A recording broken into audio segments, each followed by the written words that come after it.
central act enacted by the central government that they were guaranteeing 100 days of work to anybody who asked for it. What else did the law say? The law said that as after work has been completed, within 15 days, if any wage earner does not receive his or her wages, he is entitled to compensation at the rate of 25% of the original wages for the first 15 days, after which 50%. This is the law, this is the statute or the law of the land.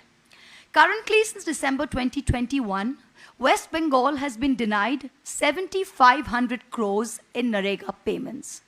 Out of that, 2,800 crores relates to only wage payments. 17 lakh families have been affected.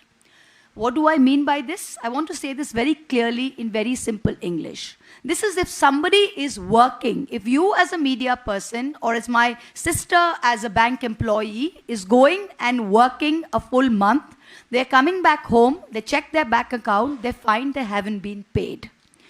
In 2017, there was a case filed in the Supreme Court by Swaraj Abhiyan.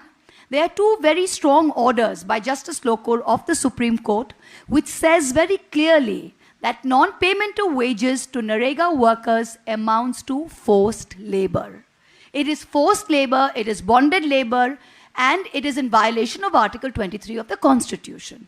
What do we have here? We have lakhs of people in Bengal who have worked under the guarantee of the central government, under your government, Mr. Home Minister, under your government, Mr. Prime Minister. They have worked 2,800 crores and till today they have not received their wages. This is forced labor, this is a violation of Article 23, and we would like to tell you very clearly that as the Trinamool Congress, you are not going to let this, we are not going to let this go. You cannot deprive so many families of their rightful dues. Whatever issues there are regarding checking or re-verification, you have sent over 100 teams to Bengal. You have asked for action taken reports. We have given it. You have said there has been deathly silence. In the financial year 23-24, you have given us zero allocation for Bengal yet again. We are not talking about the material cost and all of the other things as important as they may be. What we are stressing on is the 2,800 crores of wages that people, the poorest of the poor, who have signed a contract with the Government of India on the other side to be paid on guarantee from the Consolidated Fund of India, who have till today received nothing.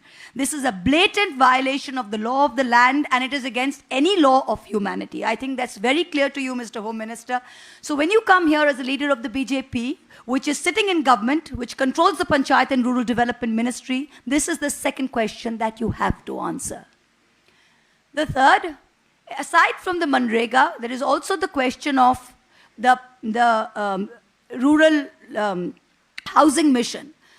11.36 lakh beneficiaries were identified to have been given homes under the Awas Yojana. Of that, the state meets a certain share and the center is supposed to meet a certain share. The next question I come to, the third question, is the question of riots. I grew up in Bengal, he grew up in Bengal, so many of you grew up in Bengal. Do you remember ever this atmosphere of hate, of bigotry, of complete panic and tension every time a religious festival comes along? When we were growing up, Durga Puja was a time of, having fun. When Muharram came, the Muslims did what they had to do in Muharram. When we had to take out the processions, they took out the processions. Everybody knew what it signified. When Eid comes along, we celebrated along with the Muslims. Now, 2 days before any festival, 27th of March, the BJP leaders go to Delhi and they meet with you, Mr. Home Minister.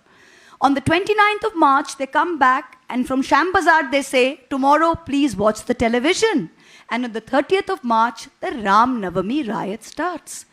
Ram Navami is the birth of Lord Ram, celebrated as the 7th avatar of Lord Vishnu. Since when does the name of Ram be associated with killing, with brandishing guns? I have a photo here of a certain Mr. Sumit Shaw. Can I have the photo, please? I don't have the photo. I'll just have the photo. Okay, it's displaying on the screen. He was picked up from Bihar, if I'm not mistaken, Purnia, Bihar, within a week of the riots, he was seen brandishing a gun on top of a vehicle in Howrah during the Ram Navami processions. We have his mother on record saying that he's a BJP worker. Do you endorse this? You are the Home Minister. You are the ultimate, I would say, caretaker of all security in this land, of internal security. Is that what you're teaching our children? This boy doesn't look like he's over 25 years old. And that's what you see during Ram Navami, during any kind of puja. We are all of us who are elected representatives are living in a state of panic. Ki kal kya hoga, kal kya hoga, kal kya hoga. We didn't grow up in this atmosphere. This is all manufactured violence. This is manufactured rioting. And the people of Bengal don't like this. We are a peace-loving people. The fifth question that I would like to place is, as a woman and as a Bengali woman, during the 2021 elections, we had the Honorable Prime Minister come into Bengal.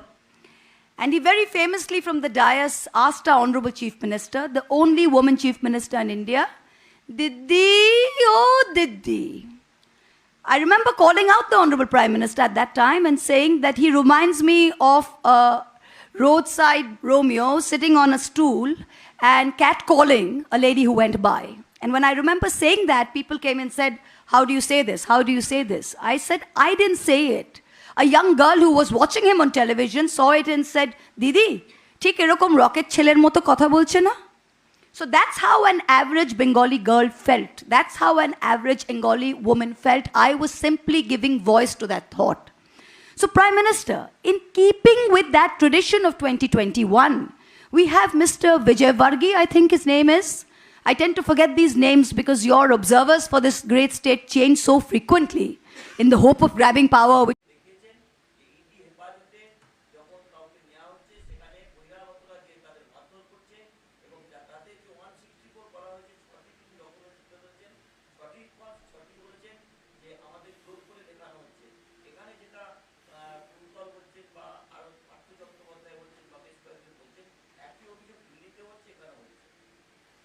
না, এটাই সারা ভারতবর্ষের গণতন্ত্রের আসল চেহারা।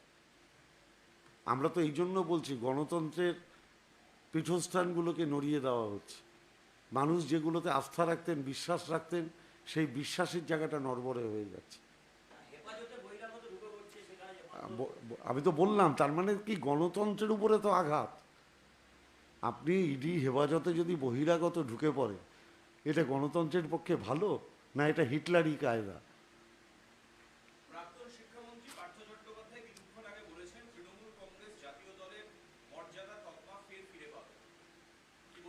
আমি এই প্রসঙ্গে একটা কথাও বলবো না।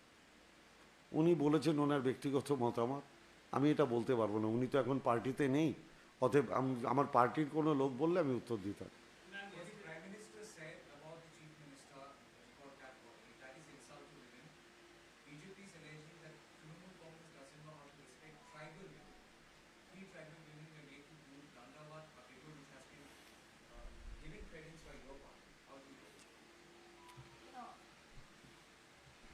You know, I sit in Parliament very proudly as part of the Trinamool delegation, which is sent, without the Women's Representation Bill, 37% of women to Parliament. The BJP calls itself the largest party in India. It has not even been able to reach 20% of women in Parliament in any election.